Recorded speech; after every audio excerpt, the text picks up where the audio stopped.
The hall doors exploded when I touched them. Not with my hands. With the light that now burned in every cell of my body. A golden light I hadn't known existed inside me until 10 minutes ago, when the snow should have killed me. They wanted me to die out there, barefoot, alone, forgotten. But something woke in my blood when my heart nearly stopped beating. Something ancient. Something furious.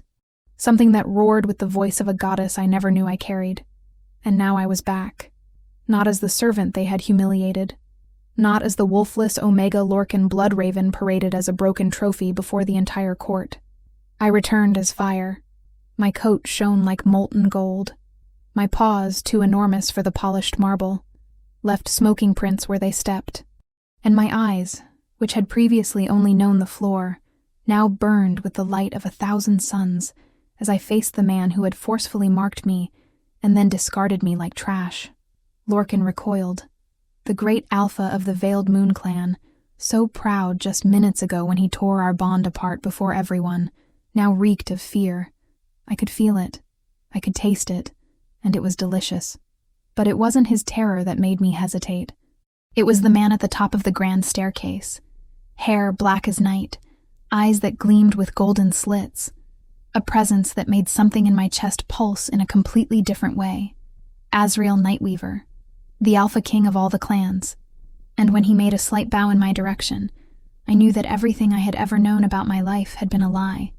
If you want to know how a barefoot servant became the gold wolf who made the entire court kneel, stick with me. Leave a like, subscribe to the channel. Tell me in the comments, have you ever been underestimated by those who were supposed to protect you? This story is about the day I stopped asking for permission to exist. But to understand that night, you need to know the girl I was before. The one who served drinks with cut hands. The one who believed she had no wolf at all.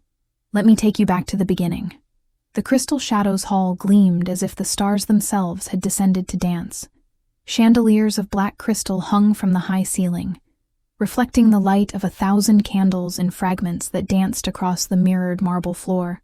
Silk dresses whispered against the polished stone. Laughter echoed between the alabaster columns. And the scent of spiced wine mingled with the expensive perfume of the nobles who spun in elegant waltzes. The winter solstice ball was the most important event of the Veiled Moon clan, and I was invisible in it. I adjusted the tray of glasses in my left hand, balancing the weight with years of practice. My apron was clean, at least. I had spent an hour scrubbing grease stains from the kitchen before coming up. Not that anyone would notice. Servants weren't seen, merely used. I crossed the hall close to the walls, avoiding the center where couples were dancing. My bare feet made no sound on the icy marble. Barefoot because shoes were too much of a luxury for a wolfless Omega. Barefoot because Narina had, accidentally, thrown my only pair into the fireplace last week. A lady reached out without looking at me. I took a glass from the tray and placed it between her gloved fingers. She continued talking with her companion, as if the glass had materialized out of thin air. That was how it worked. I didn't exist. My eyes swept the hall as I moved. A survival habit I had developed over the years. Locate threats. Identify escape routes. Know exactly where every person who could hurt me was. And he was there. Lorcan Bloodraven, Alpha of the Veiled Moon clan, heir to the Nevera Manor, owner of storm gray eyes that seemed to assess the value of everything they touched. Owner of me, if the mark on my chest meant anything. I was 15 when he cornered me in the servants' corridors. 15 when his fangs tore my skin without my permission, forcing a mark that should have been sacred. 15 when he whispered in my ear that I would be his Luna, his possession, his tool. 5 years later, I still felt the ghost of that bite burning beneath my collarbone. I quickly looked away, forcing my feet to keep moving. Don't look at him. Don't draw attention. Be invisible. The tray trembled slightly in my hand. I had no wolf. At least that's what everyone said. What I myself believed. Wolves manifested in puberty, roared inside the chest, demanded running and hunting and freedom. Mine never came. I was just an empty shell. A defective Omega who didn't even have the animal instinct to justify her existence. Perhaps that's why Lorcan chose me. A Luna who couldn't challenge him. A mate who had no voice of her own. A perfect possession. I walked past a group of betas discussing pack politics. Their voices were low, conspiratorial, and I kept my expression blank while catching fragments. The Alpha King is here tonight. Azrael Nightweaver in person. They say he's seeking a Luna. Alpha King. The title echoed in my mind like a distant bell. The ruler of all clans, the one whose power transcended borders and bloodlines. I had never seen him, only heard whispered stories about the Nightweaver, the lord of secrets and wars. It was none of my business. Kings didn't look at servants. I turned left, heading toward the kitchen, when something made me stop. A snap, right in the center of my chest. The feeling was strange, as if a cord I hadn't even known existed had been pulled. My free hand went to the spot instinctively, pressing over the apron, over the thin dress, over the skin where Lorcan's mark was hidden. I looked up. He was looking at me. Across the entire hall, through the crowd of nobles and the music and the candles, Lorcan Bloodraven had his gray eyes fixed on me, and there was something different in them tonight. Something calculated. Something that made me want to run. But servants didn't run. Servants obeyed. He raised his hand and made a minimal gesture. 2 fingers, curling toward me. Come. My feet obeyed before my mind could protest. The tray was still in my hand as I crossed the hall, but no one was asking for drinks anymore. The conversations around me began to diminish. Faces turned in my direction. Curious eyes following the servant who walked to the center of the dance floor. I stopped before him. Lorcan was handsome, I had to admit.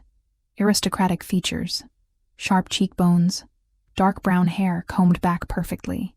His attire was impeccable, silver and black with clan brooches gleaming on his chest, and his smile was the coldest thing I had ever seen. "My guests," he said, raising his voice so the entire hall could hear. The music had stopped. All eyes were on us. I asked for a moment of attention. The silence that followed was dense enough to cut. Lorcan turned to me, and his hand found my chin, lifting my face with enough force to leave marks. "This servant," he announced, "dares to claim she carries my mark." The murmur that swept the hall was like a wave breaking on stones. Shock, scandal, malicious delight. My heart was beating so hard I was sure everyone could hear it. I started, but the voice died in my throat when his fingers tightened. Silence. The Alpha Order cut through me like a blade. My body obeyed instantly, muscles locking, voice vanishing. "You will speak when I permit it." He released my chin and grabbed my left arm, pulling it up violently. The tray fell from my hands, glasses shattering on the marble in an explosion of crystal and red wine. "Look," Lorcan said, turning my arm so everyone could observe. "Where is the mark of a Luna? Where is the symbol of my bloodline?" My skin was clean. I knew it was. The mark he had forced on me had never been visible on the outside. I felt it inside, a constant weight in my chest, but there was no physical proof. There never had been. Why? The question had tormented me for years. Why didn't the mark appear? Why did my wolf never come? Why was I so terribly, hopelessly broken? Wolfless. Lorcan's voice was a whip. Without lineage, without a mark. He shoved me, and I stumbled back, bare feet stepping on crystal shards. The pain was immediate, acute, but I didn't scream. I had learned a long time ago that screaming only made things worse. A disgrace to my name. Blood flowed from my feet, staining the white marble. "Lorcan, please." The words escaped before I could stop them. My voice was a whisper, a pathetic plea that made some nobles laugh. "Please?" He stepped closer, and I retreated until I felt a column against my back. Cornered. "You came to me with stories of bond and destiny. You tried to infiltrate my lineage like a parasite, and now you beg?" It wasn't like that. I wanted to scream. "You marked me forcefully. You chose me. I never asked for any of this." But the words wouldn't come out. The Alpha Order still weighed on my tongue like lead. Lorcan stopped before me, so close I could feel his heat, the scent of ambition and cruelty that emanated from his skin. "I should have done this a long time ago," he murmured, low enough for only me to hear. Then, he raised his voice again. "Before witnesses, I, Lorcan Bloodraven, Alpha of the Veiled Moon Clan, reject any tie to this Omega." The pain came without warning, like white-hot iron pressed against my chest, like claws tearing from the inside. I screamed, and this time I couldn't hold it in. The sound ripped from the depths of my throat as I felt something rupture inside me. The mark. He was breaking the mark. I fell to my knees, hands finding the floor covered in crystal shards. The glass cut my palms, but the physical pain was nothing compared to the fire consuming my chest. Tears streamed down my face, mixing with the blood that stained everything around me. Pathetic. Lorcan's voice came from somewhere above me. She can't even do this with dignity. Laughter. Murmurs. The sound of people enjoying my destruction. And then another presence approached. Oh, poor dear. The voice was sweet, concerned, completely false. Narina Moonshade knelt beside me, blue-brown braids perfectly arranged, gray-blue eyes shining with satisfaction she barely concealed. Let me help you. Her hand found mine, and she stepped. The entire weight of her body, focused on the thin heel of her shoe, crushed my already cut fingers against the crystal shards. I heard bones cracking. I felt fragments of glass digging deeper into the flesh. I didn't scream. I bit my lips so hard I tasted blood, but I didn't give her the satisfaction. Narina smiled and stood up, pretending to have tripped. She's fine, she announced to the onlookers. Just in shock, the poor thing. Lorcan had already moved away, losing interest now that the spectacle was over. His voice cut across the hall one last time. Banished. Let the snow carry this lie from our sight. Hands grabbed me. Guards. I realized vaguely through the haze of pain. They dragged me across the hall, down the corridor, through the gates of Nevera Manor. The icy night air hit me like a punch, so cold it stole the breath from my lungs. And then I was falling. The snow received me like a cruel embrace, soft enough to cushion the fall, cold enough to start killing me immediately. My thin dress offered no protection. My bare feet, already bleeding from the crystal cuts, began to lose sensation. The manor doors closed behind me with a definitive sound. I was alone.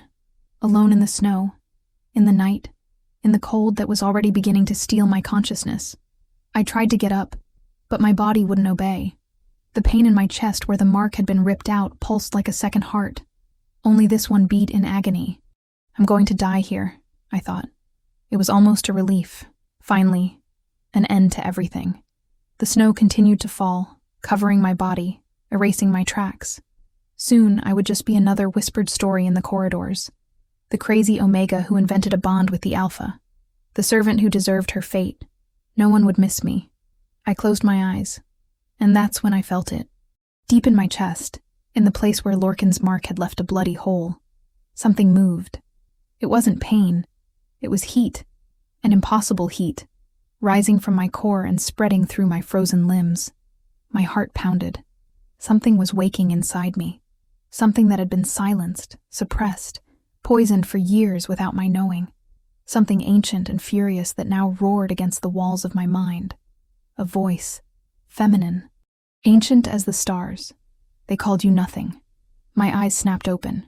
The sky above me was full of falling snow, but between the flakes I could swear I saw golden light. I call you Aurora. The pain came then, but it was different. It wasn't destruction. It was transformation.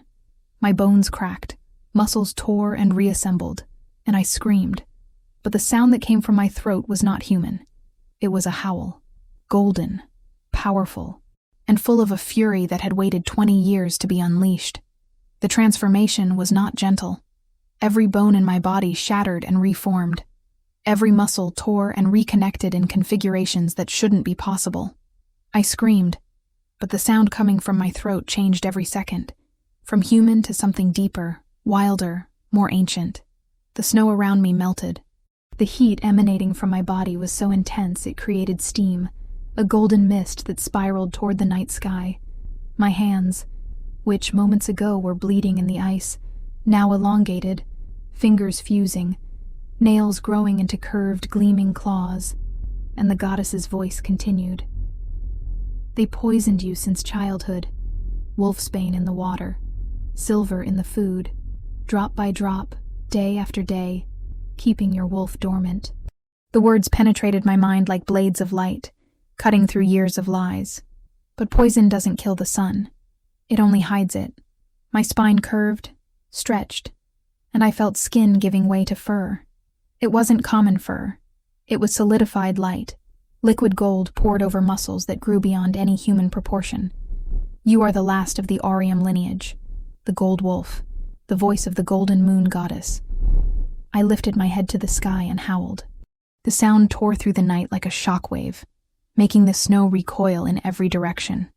Birds took flight from distant trees, and in never a manner I knew everyone had heard, everyone had felt.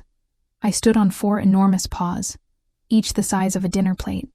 My coat shone even in the darkness, waves of gold and amber running across my body, as if the sun itself had decided to wear the shape of a wolf.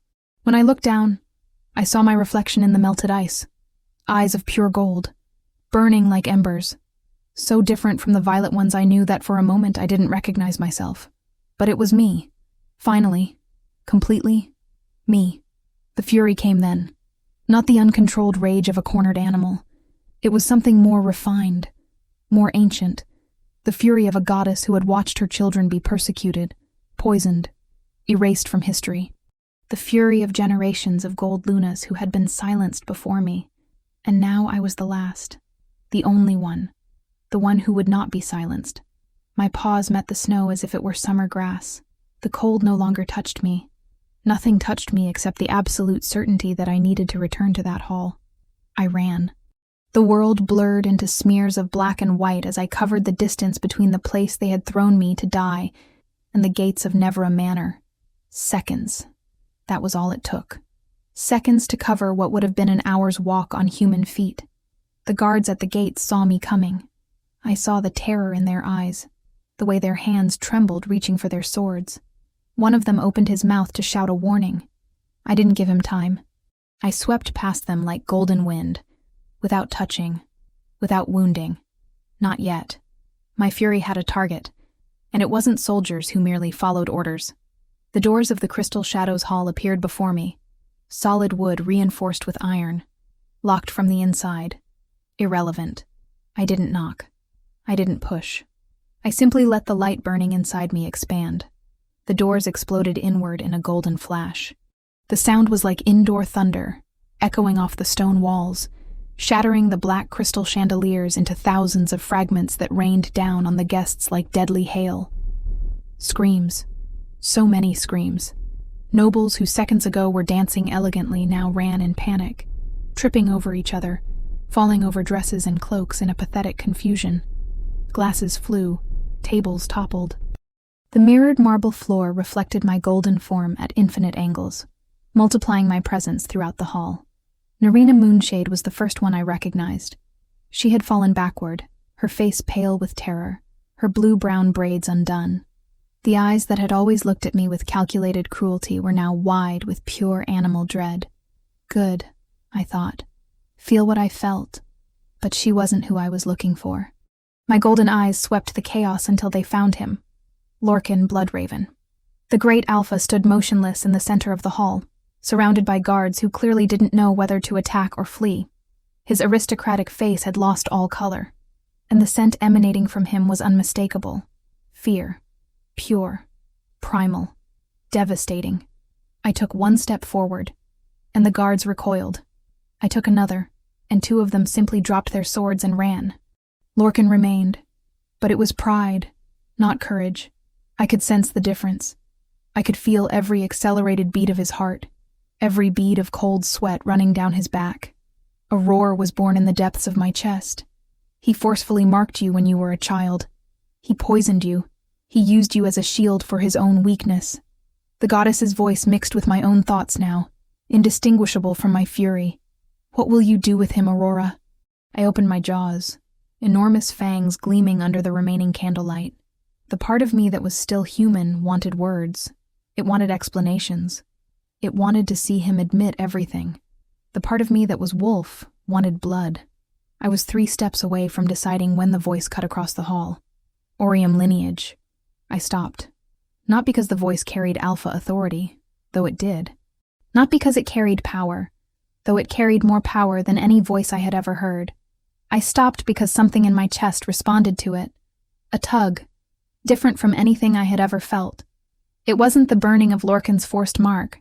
It was something deeper, more stable, as if an invisible string had been tied to my heart, and now pulsed gently, calling to me.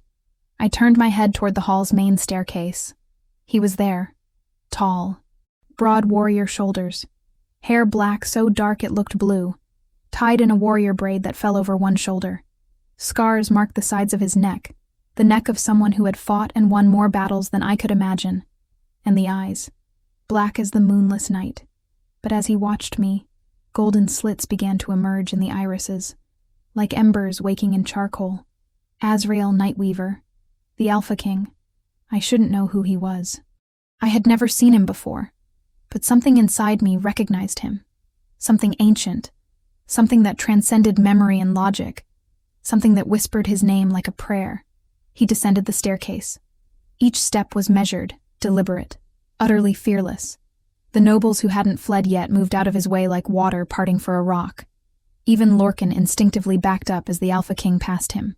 Azrael stopped a few feet from me. I was enormous in this form. My head was above his. My fangs could tear his throat out in a single movement.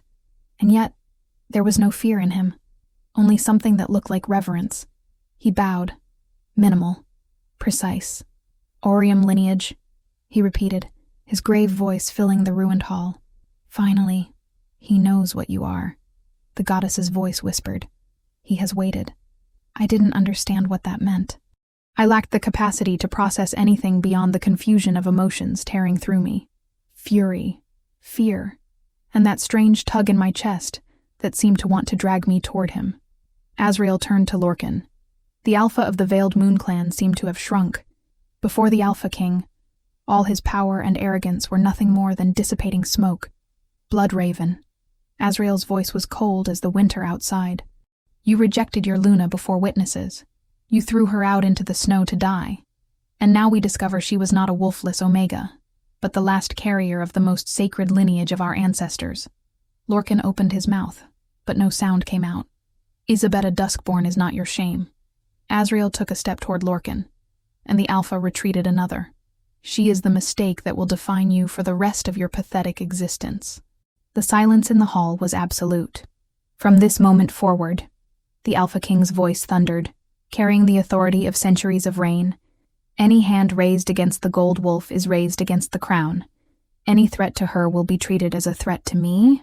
Azrael turned back to me, and something in his expression softened. Not much.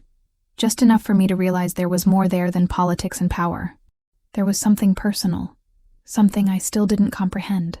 You are safe now, he said, his voice low enough to be for me alone.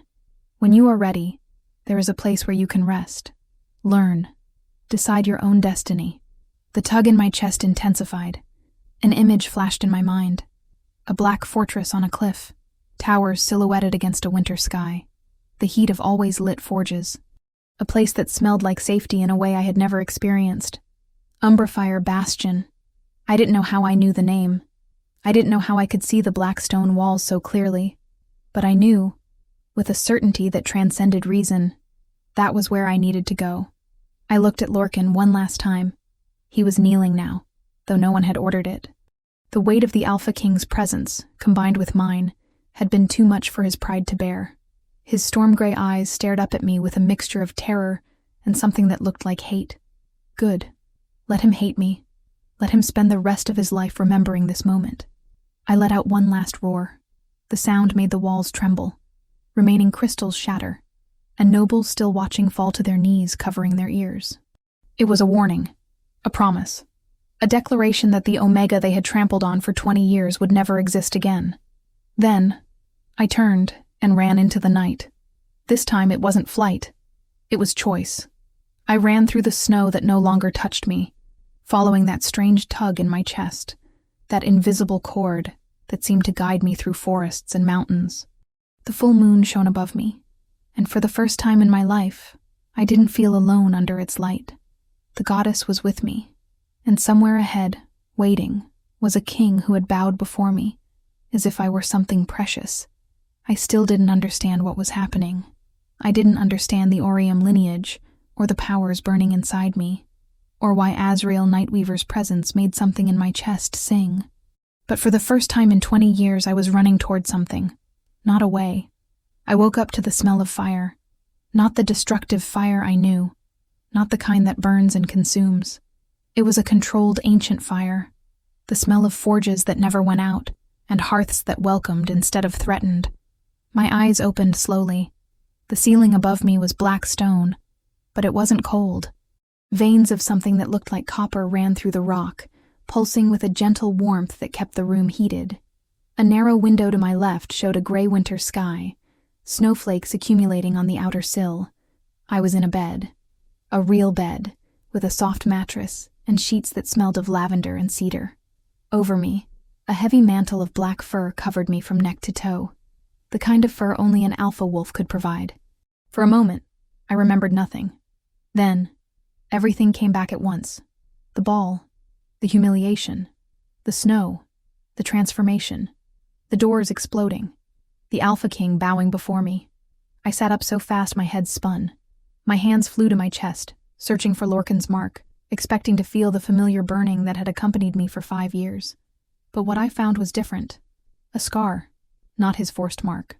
That had been ripped out, shredded, replaced by something new. Under my fingers, I felt raised lines of scar tissue forming a pattern I couldn't see, but which pulsed with a faint golden warmth. The Aurium energy had burned out Lorcan's seal. It had taken the space he stole and reclaimed it as mine. Tears stung my eyes but didn't fall. I wasn't going to cry. Not anymore. I had cried enough for a lifetime out in that snow. The bedroom door opened. My body reacted before my mind. I leaped out of bed, positioning myself in a guard stance, muscles tense for a transformation I still didn't know how to control. The wolf inside me roared in alert, ready to attack any threat. But it wasn't a threat. It was him. Azrael Nightweaver entered carrying a dark wooden tray. On it, a steaming bowl, and a mug that smelled of herbs. He looked different now, without the formal armor of the ball. He wore a dark linen shirt, sleeves rolled up to the elbows, revealing forearms marked with battle scars. His eyes met mine, black with those golden slits that looked like dormant embers. "You're standing," he said. It wasn't a question. It was a statement. The tone of someone observing facts without needing answers. Half my council bet you wouldn't wake until tomorrow. And the other half? Bet you would never wake up. He placed the tray on a wooden table near the window, moving around the room as if he belonged there, as if his presence in that space was the most natural thing in the world. I should feel invaded, threatened, an Omega alone with an unknown Alpha in a place I didn't know. But the wolf inside me was strangely calm. Alert, yes, watching his every move, but there was no fear. Only that strange tug in my chest I had felt in the hall. Where am I? Umbrafire Bastion, my fortress. Azrael gestured toward the window. You ran all night to get here, almost 100 kilometers through the snow without stopping. 100 kilometers. The distance was absurd. Impossible for any ordinary wolf. I don't remember, I admitted. After the hall, everything is fragments, snow, trees, a pull guiding me. His eyes narrowed slightly, but he didn't comment on the pull. Instead, he pushed the bowl toward me. Eat. You need strength for what comes next. I should be suspicious. I should remember that the last time I trusted someone with power over me, I ended up forcefully marked and poisoned for years. But something in his voice, in the direct way he spoke to me, without the condescension I was accustomed to receiving, made me sit at the table and pick up the spoon. The broth was rich, seasoned with herbs I didn't know, but which warmed me inside in a way that went beyond the physical. Every sip seemed to strengthen muscles I didn't even know I had. Azrael remained standing, leaning against the opposite wall, arms crossed, watching. Why are you helping me? The question slipped out between spoonfuls. In the hall, you didn't know me. You had no reason to intervene. I knew your lineage. That doesn't answer my question. One corner of his mouth curled. It wasn't exactly a smile, but it was the closest I had seen on him. You are direct. Good. I hate political games. I spent 20 years without permission to speak. Now that I can, I don't intend to waste words. Something passed through his eyes. Something that looked like approval. Before he could answer, the door opened again. An elderly man entered, carrying a worn leather bag. White hair, hands covered in age spots, but sharp eyes that examined me as if I were a scroll to be deciphered. Your Majesty. He bowed his head to Azrael. "The patient is awake, I see. May I examine her now?" Azrael looked at me, waiting for my response. No one had ever given me a choice before. "Who is he?" "Theron, crown healer. The best there is in the realms. He will examine your blood to understand what they did to you. What they did to me." The words echoed, carrying a weight I hadn't realized until now. "All right," I said, placing the spoon in the empty bowl. "Do what you need to." Theron worked in silence for several minutes. He examined my hands, still marked by fine scars from the crystal shards. He checked my pupils, sniffed my skin, and finally extracted a small amount of blood with an instrument that seemed made of glass and silver. I watched as he dripped my blood onto different substances, each changing color in ways I didn't understand. His face grew more serious with each test. Finally, he turned to Azrael. "She was poisoned," Theron said, his voice grave with contained horror. "Slowly, methodically. Since childhood, I would say." My stomach dropped. "What?" "Wolf's bane." Theron lifted one of the vials, showing the liquid that had turned dark purple.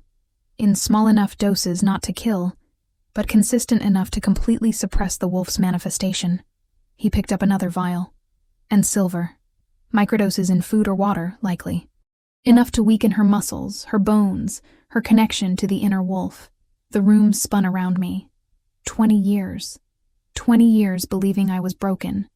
That I had no wolf. That I was just a defective Omega who didn't even deserve to exist. And all that time, someone was poisoning me. "Who?" The word came out as a snarl, and I felt my eyes burn with the golden glow of the wolf wanting to emerge. "Who did this?" "There's no way to know for sure," Theron admitted. "But the poisoning began in childhood, long before the forced mark. This suggests that someone knew what I was before I was even born," I completed, the realization hitting me like a punch. Someone wanted to ensure my wolf never woke. Azrael pushed away from the wall, approaching. "The Aureum lineage was hunted almost to extinction 3 generations ago," he said. "The Alphas of that time feared the power you carried, the power to command other wolves, to make kings kneel, to raise or fell dynasties with a single order." I stared at him. "Are you saying my family was murdered?" "I'm saying your family was erased from history. All records destroyed. All descendants hunted."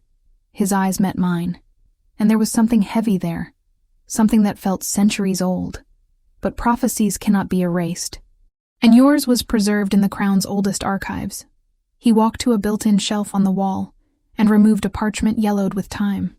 When he unrolled it, I saw runes I didn't recognize, but something inside me seemed to understand. "When the kings forget justice," Azrael read, his grave voice filling the room, "and the Alphas kneel before the mirror, a gold wolf shall raise the goddess's verdict. She shall have the power to unite realms by choice, not by force. And beneath her light, the shadows of tyranny shall be burned away." The silence that followed was almost tangible. "You think that's me?" I finally said. "The wolf of prophecy." "I don't think." Azrael rolled the parchment and put it back on the shelf. I saw you emerge from death like the sun rising in the snow. I saw the lineage that should be extinct burning in your eyes. There is no doubt, Isabetta.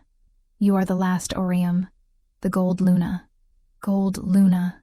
The words weighed more than I knew how to carry. What if I don't want to? The question escaped before I could stop it. What if I just want to live in peace, without prophecies or power or Alphas trying to control me?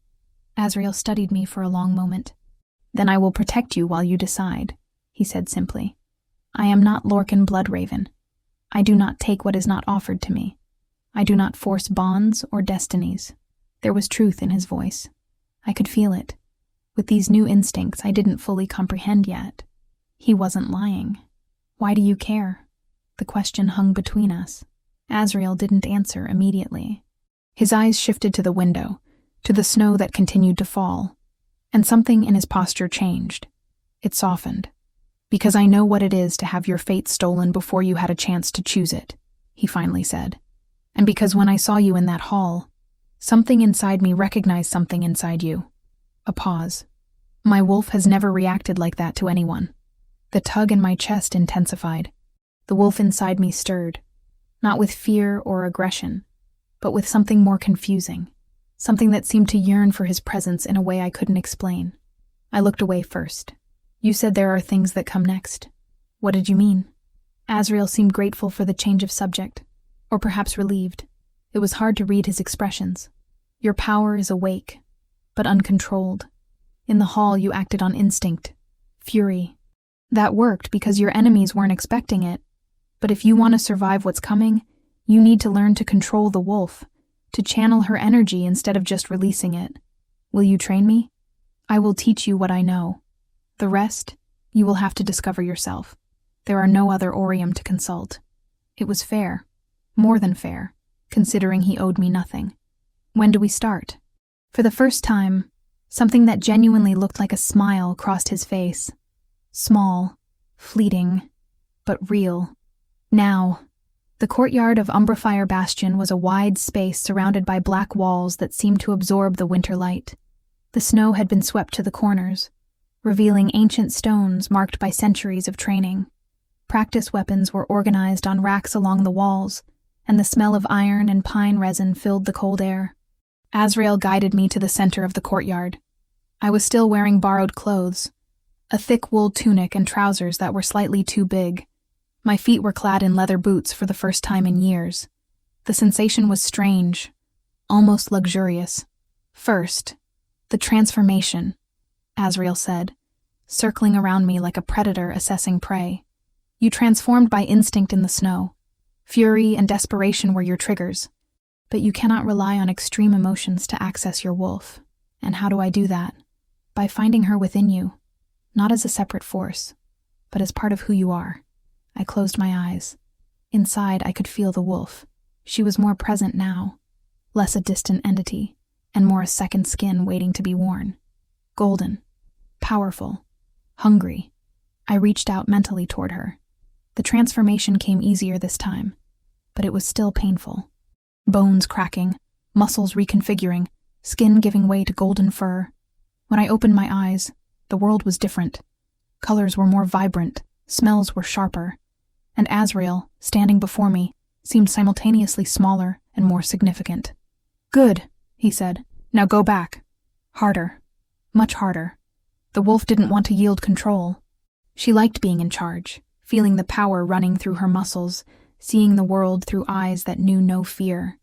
I fought her, not with force, but with persuasion, showing her that we were one, that there was no need to dispute control. The reverse transformation was slower, but it worked. Again, Azrael ordered. I transformed. I returned. I transformed. I returned. Each cycle was easier than the last, each transition less painful. I was learning to move between forms like changing clothes, not like tearing my own skin. When I finally stopped, panting and sweaty despite the cold, Azrael nodded in approval. You learn fast, faster than any wolf I've ever trained. I've had 20 years of practice in adapting to survive. Something shadowed his eyes, but he didn't comment. Now, the power. He approached, stopping less than an arm's length away. The Orium lineage is not just about physical strength. It's about energy, light. You can channel the power of the golden moon goddess into tangible forms. How? Show me your hands. I held my palms up. Azrael took my wrists, adjusting the position of my arms. His touch was warm against my icy skin, and the instant his fingers met mine, I felt it. Electricity. Not literally, but something very similar. A current of energy that seemed to flow between us, making my skin tingle and my heart race. The wolf inside me roared, not in threat, but in something far more dangerous. Recognition. I pulled my hands back, perhaps too quickly. What was that? Azrael had become motionless, his eyes slightly more golden than before. The bond, he said, his voice hoarser than usual. Trying to form. Bond. The word hit me like a bucket of cold water. No. I backed up a step. I just got rid of a forced bond. I won't enter another. This one wouldn't be forced. Azrael didn't move to follow me. He maintained distance, respecting my space. True bonds, destined bonds, don't work like that. They can't be imposed, only accepted. Destined? Souls that were made for each other. He said the words as if they were scientific fact, not romance. It's rare, Most alphas spend their entire lives without finding their destined. But when it happens, there's an instant recognition. A tug. The tug in my chest. The one I had felt since the hall. You felt it too, I realized. At the ball. That's why you bowed. I bowed because you deserved respect. Azrael finally moved, but it was to move further away, giving me even more space. The bond is only a possibility, a door that can be opened or kept closed. The choice is yours, Isabetta. It will always be yours. No one had ever given me a choice. The realization was overwhelming. 20 years of life, and this was the first time someone with power over me stepped back to let me decide. I need time, I said, and my voice didn't shake, to understand what I am, what I want. Azrael nodded. You will have all the time you need. He turned, walking toward the practice weapons. Now let's continue training. Focus on your hands. Imagine the golden light you felt during the transformation. Pull it out. I took a deep breath. I closed my eyes. And when I opened them again, my palms were glowing. The following days merged into a routine of training and discovery. I learned to channel the Aureum energy, not just into transformation, but into rays of golden light that could disarm, destroy, or simply illuminate. I learned that my voice, when charged with power, could make other wolves obey, even alphas. Azrael called it the solar voice. I called it a weapon. Each training session was a test of limits. Azrael pushed me beyond what I thought was possible, and I discovered that my limits were much further away than anyone imagined. But the hardest part wasn't the power. It was him. Every time our bodies got too close, every time he adjusted my posture or held my wrist to correct a blow, that electricity returned. The bond pulsed between us, begging to be acknowledged. And every time I fell, every time I hurt myself during training, I saw something change in his eyes, a flash of more intense gold. A low growl he smothered before it escaped. His wolf reacted to my pain as if it were his own. One afternoon, after a particularly intense session, I was sitting on the edge of a dry fountain in the center of the courtyard, examining a cut on my arm that was already healing. Azrael approached in silence. You are progressing faster than any expectation, he said. In 1 week, you've mastered what would take others months. I don't have months. I looked at him. Lorcan won't accept the humiliation. He will try something. He already has. I raised my eyebrows. Messengers arrived this morning. Lorcan is demanding your return as property of the Veiled Moon clan. He claims the rejection was invalid because you had no manifest wolf at the time. A bitter laugh escaped my lips. And what did you reply? That any attempt to force your return would be considered an act of war against the crown. Azrael sat beside me on the edge of the fountain, close enough for me to feel his warmth, but far enough not to pressure me. He backed down. For now. For now, I repeated, which means he will try something else. Almost certainly. We were silent for a moment, watching the snow begin to fall again. Why are you doing this? I finally asked. All this effort to protect me, to train me. It can't just be about the bond. Azrael took a long time to answer. Do you remember what I said about having your fate stolen? He wasn't looking at me, his eyes fixed on some distant point. When I was 12, my family was massacred by an alliance of alphas who wanted the throne. I survived because they hid me in a cellar. I spent 3 days listening to the screams die one by one. My heart squeezed. Azrael, I built this kingdom on the bones of that tragedy. His voice was flat, but I could feel the weight behind the words. I became the most powerful alpha because I refused to be a victim again. But there is a difference between conquered power and true power. Finally, he looked at me, and there was something vulnerable there I had never seen.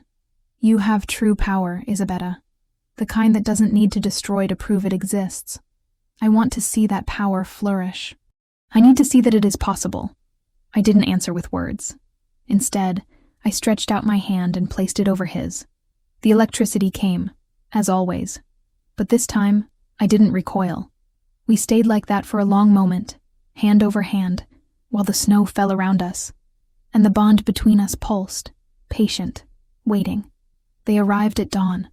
I was in the training yard when the sound of horns cut through the cold air. 3 long blasts, 2 short. The signal for a diplomatic entourage, Azrael had explained to me days before. Visitors demanding formal recognition.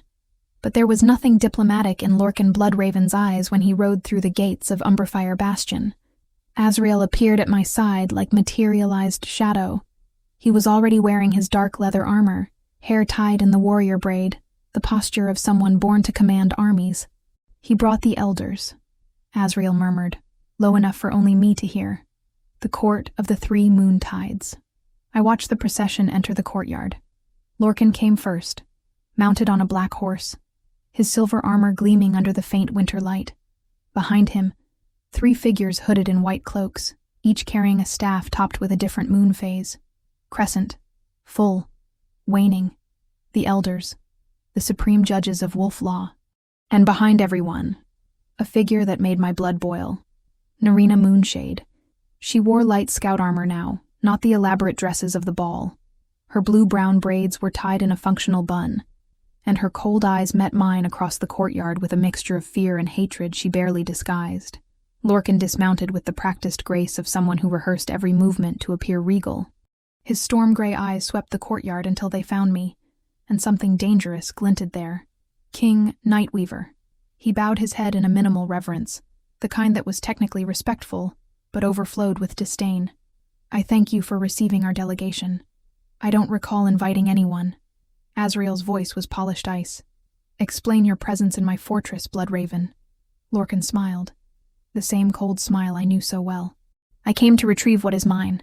The wolf inside me roared. I felt my eyes burn with the golden glow wanting to emerge, but I forced control. "Not here. Not like this. You have nothing here," I replied before Azrael could speak. My voice was steady, steadier than I expected. "You rejected me before witnesses. You broke the mark. You threw me into the snow to die. The rejection was based on false information." Lorcan walked toward me, every step measured and deliberate. Azrael's guards tensed, hands going to their weapons. "You had no manifest wolf. The mark was not visible. I had every right to question the validity of the bond. You marked me forcefully when I was 15. The words echoed through the courtyard. Silence. The elders exchanged glances beneath their hoods. Even Narina looked surprised, though she quickly hid the reaction. Lorcan didn't lose his composure. "Claims without proof," he said softly. "The word of an unstable servant against that of an alpha of pure lineage." He turned to the elders. "That is why we are here. To settle this dispute the correct way. By blood duel." My heart froze. Blood duel. I knew the term from the whispers I heard in the corridors of Navora Manor. It was the final recourse for disputes between wolves, a battle to submission or death, whose outcome was recognized by all packs. "This is absurd." Azrael stepped forward, placing himself partially between Lorcan and me. "Isabetta doesn't need to prove anything. I recognized her as a protected of the crown." "With all due respect, Your Majesty," one of the elders spoke, his voice old as parchment, "the law of the blood duel precedes even royal authority when there is a dispute over a bond. If Alpha Bloodraven invokes the right, the court cannot deny it. The terms," the second elder continued, "are simple. If Alpha Bloodraven wins, Isabetta Duskborn returns to the Veiled Moon Clan as his Luna. If Isabetta wins, her personal sovereignty in any future bond she chooses will be recognized by all packs." Future bond. Lorcan's eyes flashed to Azrael, and the hatred there was almost tangible. "I will be her champion." Azrael said the words like declaring war. "The dispute is with me." "No." The word came out before I could think. All eyes turned to me. "No?" Lorcan raised an eyebrow. "Do you prefer to die than let your new alpha fight for you?" "You are not my alpha." I walked forward, passing Azrael, ignoring his hand that tried to hold me back. "You never were. And Azrael isn't either." I stopped 3 steps from Lorcan, lifting my chin. "You marked me forcefully. You used me as a shield. You poisoned me for years to keep my wolf dormant." My voice now carried that resonance I had learned to recognize. The solar voice, still contained, but ready. "If anyone is going to give the verdict on my life, it's me." Silence again. Lorcan studied me with calculating eyes. I could see the gears turning in his mind, weighing risks and rewards. "You barely know how to control your wolf," he finally said. "You transformed once, by accident, driven by desperation. Against me, you won't stand a chance." Then accept the duel and prove it. The corners of his mouth curled. As you wish. The judging stone circle was prepared in the center of the courtyard. It was a ring of ancient stones, each engraved with runes that glowed faintly under the daylight. The elders took their positions around the circle, staves raised, voices chanting words in a language I didn't recognize, but which made something inside me resonate. Azrael stood at the edge of the circle, his fists clenched, every muscle in his body taut as a bowstring. "You don't have to do this," he said when I approached. His voice was low, urgent. "Let me fight. I can beat him. I know you can." I looked at him, at the black eyes that now burned with intense golden slits. "But if you fight for me, I will always be the Luna who needed saving, the weak Omega who couldn't defend herself." I placed my hand on his chest, feeling his heart pound beneath my fingers. "I have to do this. For me." He covered my hand with his. "If he hurts you..." His voice was rougher, more wolf than human. "My wolf won't let me stand by and watch. Then hope I win quickly." Something that almost looked like a smile crossed his face. "Finish him." I stepped into the judging stone circle. Lorcan was already there, having removed his upper armor. His bare torso displayed defined muscles and the arrogance of someone who never knew real defeat. In his right hand, he held a silver steel sword that shone with a brilliance that made my skin tingle. Silver. The blade was coated in silver. "Scared?" He twirled the sword in a casual arc. "You should be." I didn't answer. Instead, I closed my eyes and sought the wolf within me. She came easily now. A week of training had transformed what was once chaos into something close to harmony. I felt the bones begin to crackle, muscles reconfiguring, skin giving way to golden fur. The transformation was fast. Seconds where before it took minutes. When I opened my eyes, I was looking down at Lorcan from a height that made him seem small. My coat shone like liquid gold, and my eyes, I knew, burned like 2 sun coins. Lorcan swallowed hard. Good. He attacked first. The silver sword cut the air in a horizontal arc, aiming for my flank. I was fast, faster than he expected, and the blow passed inches from my fur without touching. I countered with a paw strike that forced him to retreat. His movements were trained, precise, the movements of someone who had spent years learning to kill. But there was something mechanical about them, something that relied on strength and technique, not true instinct. He hadn't fought for real in years. He had others do it for him. I had fought for survival every day of my life. The difference was fundamental. I charged, using my size and speed. Lorcan blocked one blow, then another, but each impact pushed him further back. The silver sword found my skin once, a superficial cut on the shoulder that burned like fire, but I didn't recoil. Pain was familiar. Pain I knew. He tried to use the Alpha voice. "Kneel, Omega." The command tore through the air, charged with power. I felt its weight trying to bend me, trying to force my muscles to obey as they had obeyed so many times before. But I was no longer the servant he had broken. The laugh that came out of me was not entirely human. It was a sound that carried echoes of something ancient, something that transcended pack hierarchies and alpha commands. "You are not my alpha." The words came with the solar voice, and I felt them vibrate in the air like waves of heat. "You never were." Golden light exploded from my paws, from my fangs, from every strand of fur on my body. Lorcan screamed, raising his arms to shield his eyes, and the silver sword fell from his blinded fingers. I lunged. My jaws snapped shut on his shoulder, not to kill, but to bring him down. He hit the circle floor with a thump that echoed off the stones, and before he could recover, my paws were on his chest, claws digging in just enough to draw blood.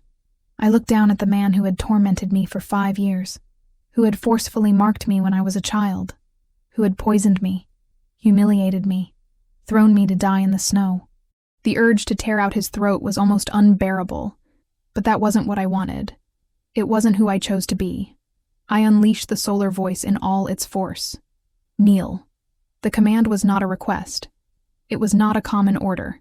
It was the voice of the golden moon goddess speaking through me, a power that knew no resistance. Lorcan knelt. Not because he wanted to, not because he chose to. His body simply obeyed, bending beneath the weight of an authority that transcended anything he had ever known. I shifted back to human form, naked, covered in sweat and the blood from the cut on my shoulder. I stood before the Alpha who had destroyed my life, and he was on his knees. "You wanted a submissive Luna," I said, my voice rough but firm. "A possession that would never challenge you. An empty shell to decorate your throne." I leaned closer. "You were afraid of a child, Lorcan. An Omega you thought had no wolf. What does that say about you?" He didn't answer. There was no answer. Death would be too easy. I straightened up, turning to the elders and the gathered court. "Lorcan Bloodraven shall be stripped of all titles and lands. He shall be exiled from any pack that shelters him. He shall not use an alpha voice, form bonds, or claim descendants." The murmurs swept through the hall. "And there is more." I looked at him again, at the broken man who had once broken me.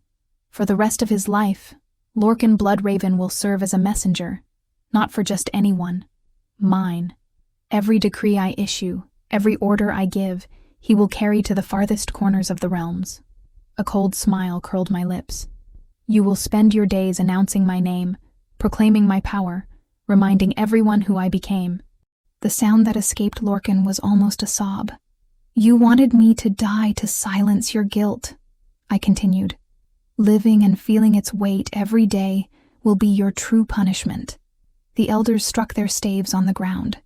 "The Gold Luna's verdict is accepted. Let it be done." Guards dragged Lorcan out, and I didn't look back. Narina Moonshade was next. She still tried to maintain some dignity, chin held high even with her hands chained. But her eyes betrayed her. I could see the fear there, the certainty that her death was imminent. "Narina Moonshade," the eldest elder read, "accused of administering wolfsbane and silver in Isabetta Duskborn's food and water, under superior orders.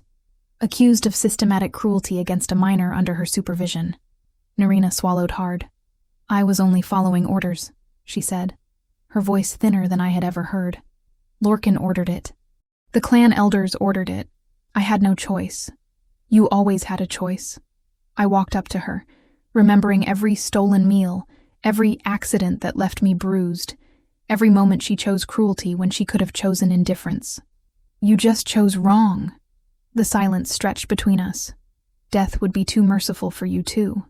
I turned to the elders.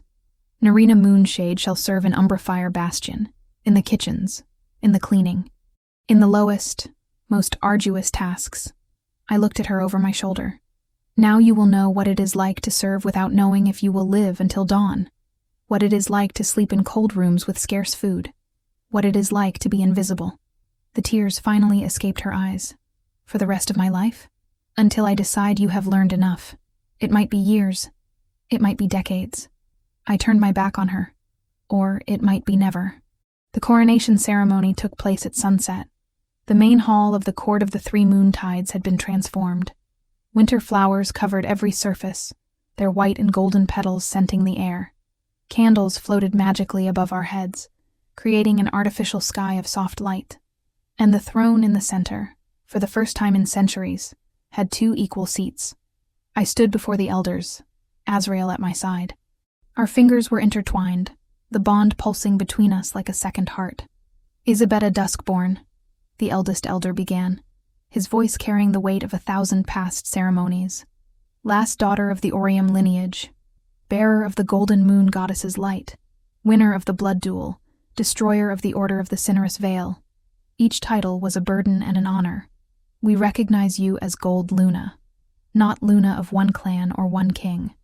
Luna of all wolf realms, voice of justice, guardian of the balance." I knelt before the throne. "Do you accept this responsibility?" "I accept." "Do you swear to protect the weak against the strong, the innocent against the cruel, the truth against the lie?" "I swear." "Do you swear to rule with wisdom and mercy, to use your power to unite and not divide, to be light where there is darkness?" "I swear." The elder raised a crown I had never seen. It was not common metal. It was solidified light, gold that looked liquid but held its shape, emanating a soft warmth I felt even from a distance. When he placed it upon my head, I felt something click into place. Not physically, deeper than that. As if a piece that had always been missing had finally found its spot. "Rise, Gold Luna." I rose. Azrael stepped forward. "The Alpha King of all clans chooses this woman as his mate. he declared, his voice filling the hall. Not as possession, not as trophy, as equal, as companion, as the other half of a bond that transcends politics and power. The elders nodded. Shall the bond be sealed in the ancient way? I looked at Azrael. He looked at me. It shall, we said together. He approached, and the entire hall seemed to hold its breath. The soul bite was not a simple act. It was the fusion of two essences, two destinies, two wolves becoming one. When Azrael's teeth sank into my shoulder, the pain was merely a shadow beneath the wave of heat and light that enveloped us. The mark grew on my skin, golden arabesques spreading like vines of light, and when I pressed my forehead to his, feeling everything he was flow into me, a matching mark emerged on his neck. A crescent moon inside a black sun, the symbol of our union. When we separated, the hall exploded in howls, not of war, of celebration. Dozens of wolves raising their voices to the sky, hailing their Luna and their king. I looked at Azrael through the mist of tears that blurred my vision. And now? I whispered. He smiled. That rare, precious smile that was only mine. Now we rule. Together. The party lasted all night, but I remembered little of it afterward. I remembered smiling faces, hands shaking mine, wolves I had never known treating me as if I were family for decades. I remembered dancing with Azrael, his arms around me, our bodies moving in perfect sync. But the moment that was etched in my memory was the dawn. I was on the balcony of Umbrafire Bastion, watching the sun rise over the mountains. The sky turned from purple to pink to gold, painting the black towers with colors I had never seen there. The snow around the fortress had almost completely melted. Green grass covered what was once infinite white, and here and there, flowers began to bloom. Small, timid, but real. Spring was coming. Azrael appeared behind me, placing the royal mantle of black fur over my shoulders. His warmth enveloped me, familiar and comforting. The council wants a meeting about the northern borders, he said, and there are delegations from 3 clans waiting for an audience. And Theron needs to discuss the health plans for the rural villages. I laughed. 5 minutes. Let me have 5 minutes of peace. He joined me at the edge of the balcony, his arms wrapping around me from behind. 5 minutes, he agreed. Then, the world needs its Luna. We stood in silence, watching the sun rise. At some point, my hand went to the medallion hanging from my neck. Azrael had given it to me the night before. A golden crescent moon, delicate and perfect. Inside was a strand of my own hair and a small shard of stone. Where did this come from? I had asked. From the scaffolding of Never a Manor, he replied. To remember where you raised your own empire. I touched the shard of stone through the metal. It felt like a lifetime ago. The barefoot servant serving drinks. The wolfless Omega being humiliated before the court. The girl abandoned in the snow to die. But it had only been weeks. Weeks since my life had turned upside down. Since the wolf inside me had awakened. Since I had discovered who I truly was.